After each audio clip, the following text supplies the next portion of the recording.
nothing on your agenda but can't please. Right.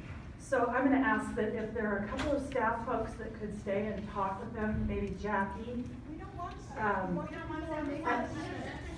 10 minutes. 10 minutes. 10 minutes. Time for leadership. 10 minutes. 10 minutes for All right, so I think at this point, we're going to adjourn the meeting for 10 minutes. And we're going to, I'm sorry, you're right, recess the meeting. And we'll have to move to the board conference room if we can go ahead and continue our meeting. So we have community meetings where people have the opportunity to talk. I had You several work people for at my us. community meeting on last Saturday.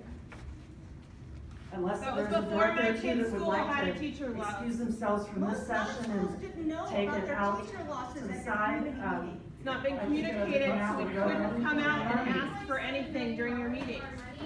10 minutes. 10 minutes. 10 minutes. Yeah, let's go ahead and move into the board conference 10 room, minutes for our kids.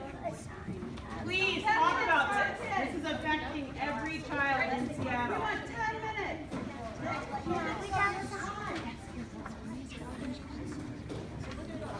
Please consider talking about this, even if we're not at the table. We can go to the, they can stop us from going to the conference. It's not a closed session. If they close the session, that means everybody else can't go in either. There, we're going to the board. Take your sign.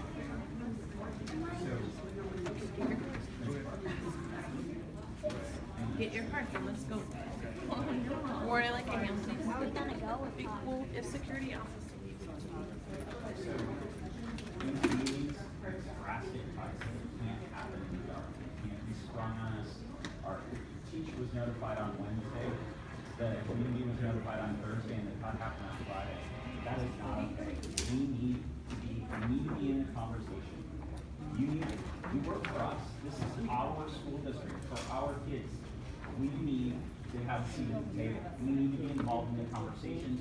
We need to know how these cuts are happening, why they're happening, and what we can do to prevent them. We're here to work for a common solution. We get that the job isn't easy, but it is a time to lead. If we have a money problem, Dr. Nyland should be coming to us and saying, it's time, we have to do something. We need drastic measures, whatever it takes. The parent community could be more galvanized right now to fix what's going on. It's time for transparency, it's time for accountability, and it's time for leadership. These are our leaders, they need to be accountable to us. And we need to know what's going on. No, this is my first round, and I just feel like we don't have a lot of answers. I think, to Kevin's point, we have a lot of parents, myself included, that are really upset by the situation and ready to invest our time, write checks, whatever we need to do. There's obviously this short-term sort of fire drill mode that we're in that we want to fix, and then we all have to work together to go up the flagpole and fix the bigger issues. We totally get that, but we want to fix this issue now, and we just don't know what we can do. We just want some answers. What school are you from? Schmitz Park Elementary. So my daughter, Alexandra, is now in one of the 4 remaining classes with 29 kids. What grade is that? First grade. First grade, 29 kids. 29 kids, and there's 5 kids with autism in the cohort, and they lost an aide as well. So she's on a field trip downtown today, and I was just in a panic thinking, oh my gosh, something's gonna happen to one of these kids. So I'm ready to help. There's a lot of us that are really ready to help. We just would love, I don't want it to be antagonistic. I want us to get some clarity and work together to figure this out. Anybody else wanted to share their perspective? Yeah, so the example at Schmitz with the first graders, we had 5 classes. I think 4 had 23, 1 had 22. We now have 2 classes of 28, 2 classes of 29.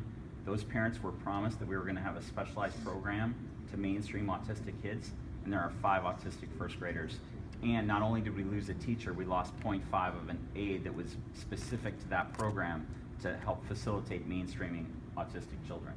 And I would just add our inclusion program works so well at reasonable class levels. I can give all kinds of examples from last year. Both of my daughters, one's in 3rd grade, one's in 1st, and they came home, cheering for the kids and partnering with them and learned such important lessons in empathy.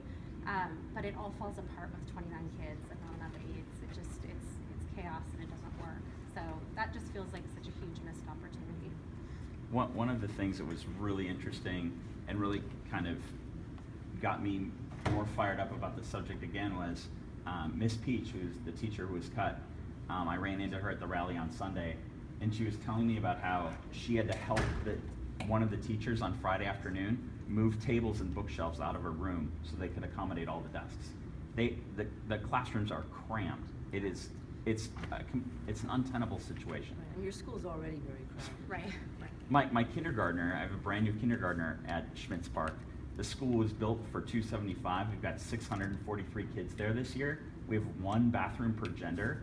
And my kindergartner had been in class for 5 minutes, and they do a flag ceremony out front, and the teacher lost her between the classroom and the front door. We went back and found her. Not the teacher's fault. The school is so bursting at the seams, and then to compound that with classes of 29, it's just not acceptable anymore. Well, and I think just one thing to add to that, and we're obviously experiencing a boom all over the city, but if you drive 10 feet in West Seattle, there's condos and townhomes. There's a huge building boom, and those kids aren't coming next year, they're coming this year. So, it's 29 now in these classes, but they're absolutely gonna go up over 30 in the next 6 months. So we've just gotta figure this out. I mean, really, our hope is that we can repeal these cuts or moves or whatever we're all calling them now, and figure out the longer term solution. And like I said, we'll write checks, we'll spend our time, like whatever is needed to do this. We're not just saying go fix it, we're saying we're committed to help fix it. And unlike last year where Gatewood had to raise money for a teacher, we need a global solution, we need a sustainable solution, and we feel like we're being left with very few options. People are talking about pursuing the House bill that the 37th delegation brought in last year, which was to break the Seattle School District into 2. We feel like we're being left with desperate options. You're encouraging people are talking about not passing the school levy next year because they don't want to give this school board any more money. That would be catastrophic. We don't need to wait for a New Jersey type solution where the state Supreme Court shuts down all schools in the state until we can figure out our funding. Time for the conversation is now. Unfortunately, when our enrollment numbers aren't quite what we expect them to be, that does affect our budget. Absolutely, but where are the teachers going? I would like us to find a more accurate way of predicting enrollment and then ways to mitigate against when the numbers aren't quite what we expect them to be. And so I'll continue my conversations with the superintendent about what we can do to mitigate against this. I'm a parent as well. I know what you're going through. I'd like us to find ways to not have to go through this every year. Thank you for being here. Yeah, Thank you for staying being to here. talk to us. And please understand that our agenda was set in advance. We will be having a school board meeting next Wednesday, and you're welcome to come and talk to us then. It'd be nice if you didn't have a reason to talk to us next week. So Yeah, it would be great. And if there's any chance of this being repealed so that we can get out of fire drill mode and work together on the longer term solution, I think that would make such a massive statement to our community and would allow us all to partner in a much more productive way moving forward. That would be my ask. sure. Thank you all for coming. Thanks. Thank you. Thank you for talking to us.